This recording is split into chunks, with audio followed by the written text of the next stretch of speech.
नमस्कार, म शारीरिक रूपमा अपाङ्गता भएको व्यक्ति। मलाई मेरो शरीरले साथ नदिए पनि, मेरो हातले साथ नदिए पनि, मेरो खुट्टाले साथ नदिए पनि, मेरो मन र दिमागले साथ दिएको छ अनि मेरो श्रीमतीले साथ दिएको छ। उनी चाहिँ मेरी श्रीमती, मेरो जीवन सहारा, मेरो खुट्टा, मेरो हरेक थोक, सबै कुराहरू भन्दा पनि कमै लाग्ने। जति प्रशंसा गरे पनि प्रशंसा गरिरहँ जस्तो लाग्ने, कहिले पनि नथाक्ने। हेर्दा अचम्म लाग्छ होला, तर त्योभन्दा धेरै तपाईँले मलाई बुझ्नुभयो भने बुझ्दा अचम्म मान्नुहुनेछ। किन भन्दाखेरि मैले मुखले पेन्टिङ गर्छु, मुखले मोबाइल चलाउँछु, मुखले ल्यापटप चलाउँछु। म सकेसम्म मुखैले सबै कुराहरू गर्ने कोसिस गर्छु। यो भिडियो पनि मैले मुखैले भिडियो एडिट गरेको हो। मेरो श्रीमतीले यसरी बोकेर लान्छन् मलाई। म चाहिँ अहिले आँखा बिरामी भएको कारणले गर्दा हस्पिटल जान लागिराखेको छु। पानी सिमसिम सिमसिम परिरहेको छ है, एकदमै चिसो चिसो गरिरहेको छ। त्यसैले बाक्लो लुगा लाएर जाँदैछु। मेरी बुढी चाहिँ मुसुक्क मस्किँदै हिँडिरहेको छ। बिचरा कति गाह्रो भइरहेको होला उसलाई होइन। गाह्रो भएर नि के गर्नु, उसले मलाई कति धेरै माया गर्छ। उसको मायाको अगाडि म त के हो र, म मात्र होइन सारा दुनियाँ झुकिसकेको छ उसको मायाको अगाडि। ऊ तलनिर चाहिँ अटो रोकिराखेको छ। अब हामी त्यो अटोमा गएर हस्पिटलमा जान्छौँ। हस्पिटलमा गइसकेपछि भत्ता, अपाङ्गता भत्ता पनि लिनु छ। अपाङ्गता भत्ता लिइसकेपछि केही सामानहरू किन्छु होइन।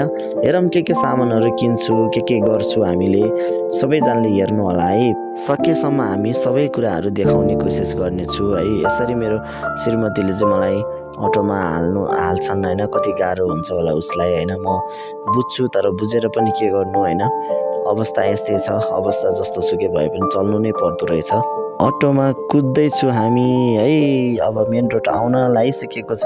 मेन रोड आइपुग्नै लागिसकेको छ, धेरै छैन। यो टहरबाट अलिकति तल पुगिसकेपछि मेन रोड आउँछ। मेन रोड चाहिँ आइसकेको छ है। मेन रोड चाहिँ ठ्याक्कै यहाँनिर नै हो होइन। यहाँबाट चाहिँ अब काठमाडौँ हेटौँडा जाने रोडहरू हो यो चाहिँ होइन। यहाँ चाहिँ अब धेरै गाडीहरू आउने गर्छन्, बसहरू आउने गर्छन्, सुमोहरू आउने गर्छन्। अब हामी सरर लाएर बजारतिर जाँदैछु। हेरौँ है अब आज बजारमा के हुन्छ, के कुराहरू हुन्छ देखाउने छु।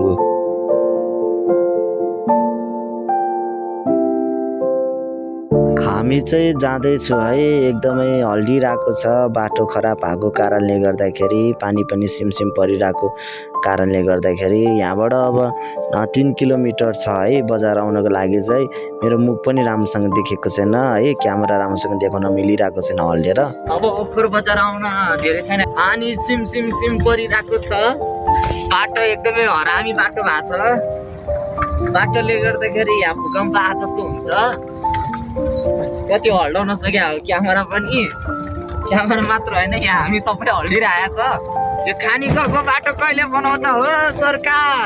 अब चाहिँ हामी ओखर बजार पुग्न लागिसकेका छौँ। खानी गाउँबाट 3 किलोमिटर रहेको छ। यहाँ चाहिँ हामीले खाद्यान्नको सामानदेखि ल्याएर बिउबिजन, हस्पिटल, ब्याङ्कहरू हरेक थोकहरू रहेको छ।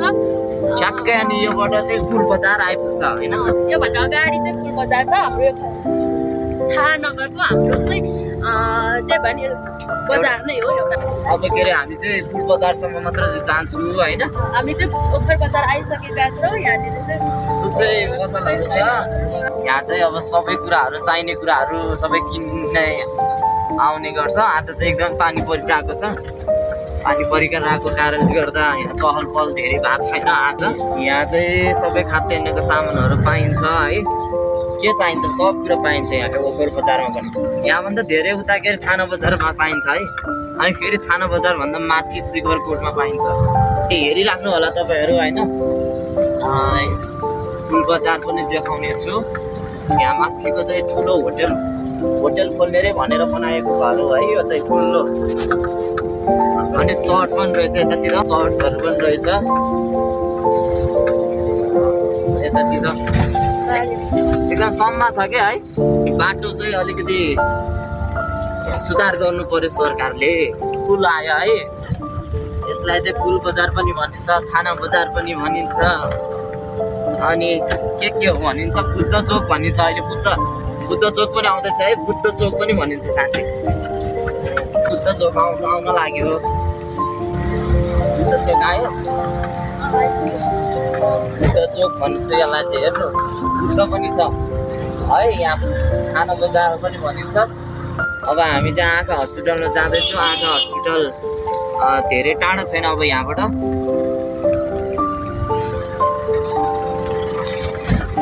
गाडीहरू टन्नै रहेछ यहाँनिर, जाम भएर रहेछ।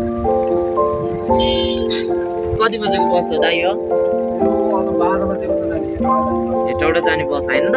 बसहरू यसरी आउँछ है, यहाँ एकदमै चहल पहल हुने ठाउँ हो।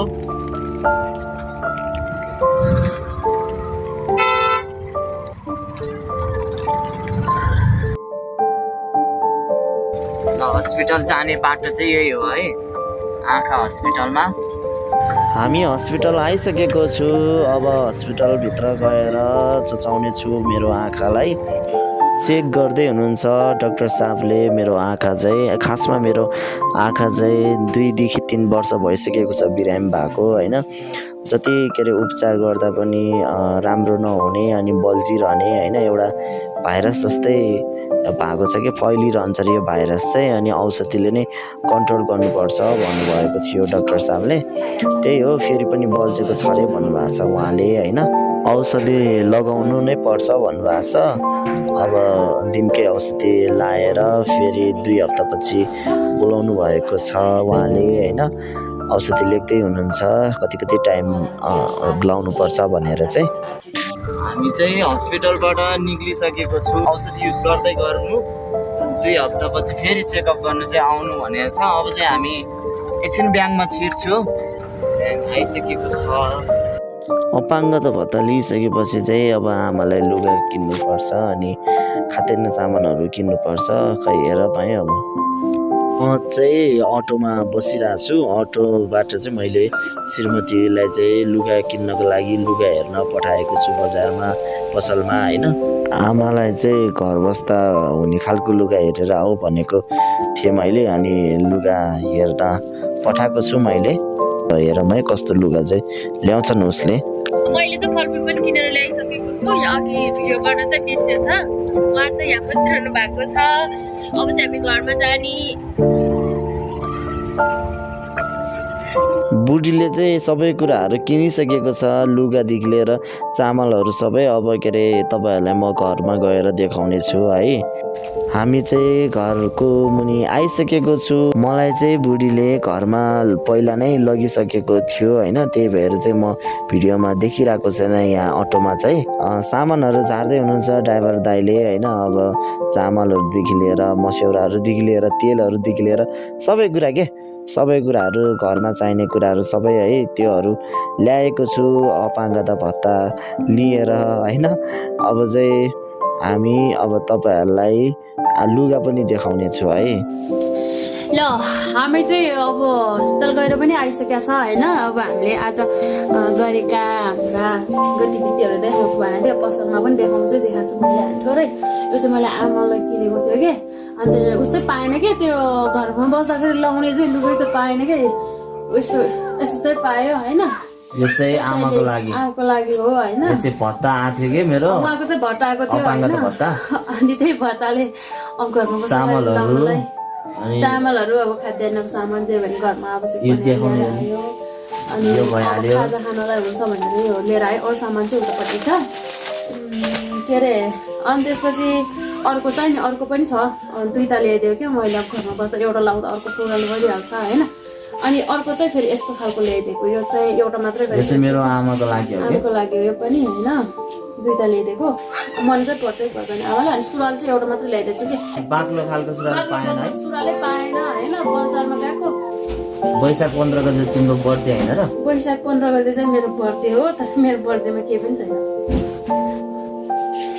मलाई कसले चाहिँ गिफ्ट दिन्छ र? म जस्तो मान्छेलाई कसले दिन्छ हो गिफ्ट नै चाहिन्छ र? मलाई गिफ्ट चाहिएको थियो। पोखराको सार मलाई डल दिनुभएको थियो उहाँले। मैले चाहिँ अहिलेसम्म केही पनि दिएको छैन। डल अनि मैले मोबाइल पनि दिएको थिएँ। अनि पोहोर साल फेरि मलाई यही भिडियो गरिरहेको मोबाइल दिनुभएको थियो। यो चाहिँ आमाको लागि भयो होइन। अनि यो चाहिँ मैले चाहिँ के गरेँ भने जहिले पनि उहाँको पैसा आउँछ, जहिले पनि हामीले खानुपर्छ होइन। जहिले पनि खाइरहेको हुन्छ, हरेक कुरामा खर्च गरिरहेको हुन्छ होइन। मलाई कस्तो लाग्छ कि हामी ल्याउन चाहिँ पाएन, अब राम्रो कलर पाएन, एउटा टी सर्ट ल्याइरहेको छु। ओहो टी सर्ट ल्याइरहेको मेरो लागि उनको लागि चाहिँ यति मात्र यति ल्याइदिएको छु। अनि मलाई चाहिँ अहिले चलिरहेको यो कति रहर लाग्यो क्या, अहिले चाहिँ कोरियन के छ भन्दा चाहिँ पछ्याएर क्या यस्तो रहर लाग्यो। अनि अहिले चलिरहेको कोरियन हो। कोरियन रे भन्दा चाहिँ पछ्याएर क्या, ए ल राछ पछ्याउ। अनि यस्तो रहेछ क्या। अनि मलाई रहर लाग्यो, कस्तो रहर लाग्यो, छामाले कस्तो माया लाग्यो कि माया लाग्यो कलर किनिहाल्नु। हामीले फेरि बजारमा देखाउन पाएन कि, किन भन्दाखेरि अब म पनि अटोमा बसिरहेको हुन्छ होइन, अनि उसलाई के अरे किन्न पठाएको हुन्छ मैले के अरे सामानहरू होइन, अनि अब उसलाई गाह्रो हुन्छ, क्यामेरा खिच्ने मान्छे पनि हुँदैन, अनि त्यो कारणले गर्दाखेरि पनि हामीले राम्रोसँग भिडियो गर्न पाएन होइन। तैपनि ठिकै छ, तपाईँहरूले रमाइलो मानेर हेरिदिनु भएकोमा चाहिँ धन्यवाद भन्न चाहन्छु। अर्डर आएको पेन्टिङको के अरे फ्रेम हालेको छ होइन। हेर्नुहोस् यो चाहिँ पारिजातको पेन्टिङ हो, मलाई चाहिँ अर्डर आएको थियो, अनि मैले धेरै दुःख गरेर बनाएको छु। सेम त नहोला होइन, तर ट्राई चाहिँ गरेको छु मैले। पेन्टिङ किन्नु हुने भीमा दिदीलाई पनि धेरै धेरै धन्यवाद भन्न चाहन्छु। टिकटकबाटै चिनेर चाहिँ उहाँले अमिर भाइ तपाईँको पेन्टिङ कति राम्रो लाग्यो, पारिजातको बनाउनु भनेर भन्नुभयो, अनि मैले ट्राई गरेको मात्र हो होइन। छोरीलाई चाहिँ हामीले छोडेर गएको थियौँ होइन, त्यही भएर उसलाई कतिखेर खाना पाउला जस्तो भइरहेछ क्या, ऊ दुधु दुधु भन्छन्। हाई गर त ल, ल हाई गर, हाई हाप्पा गरिदियो। हो ज्ञानी मान्छे त्यही हो। हामी अपाङ्गता भत्ता लिन गएर अनि हस्पिटल पनि गयौँ, अनि आँखा मेरो 2-3 वर्ष अगाडि पनि बिरामी भइरहेको आँखा हो, अनि अहिले चाहिँ औषधि लाउनु पर्ने भयो फेरि पनि होइन। औषधि लाउनु पर्ने भएको कारणले गर्दा फेरि जचाउन गएको, अनि फेरि औषधि लगाइरहेको छु होइन। त्यही नै हो, अब यसरी नै चलाइरहेको छु हो हाम्रो जिन्दगी त जसो तसो है। थ्याङ्क यू सो मच सबैजनालाई हाम्रो भिडियो हेरिदिनु भएकोमा। Thank you for watching. Please subscribe my YouTube channel Amir Bomjan.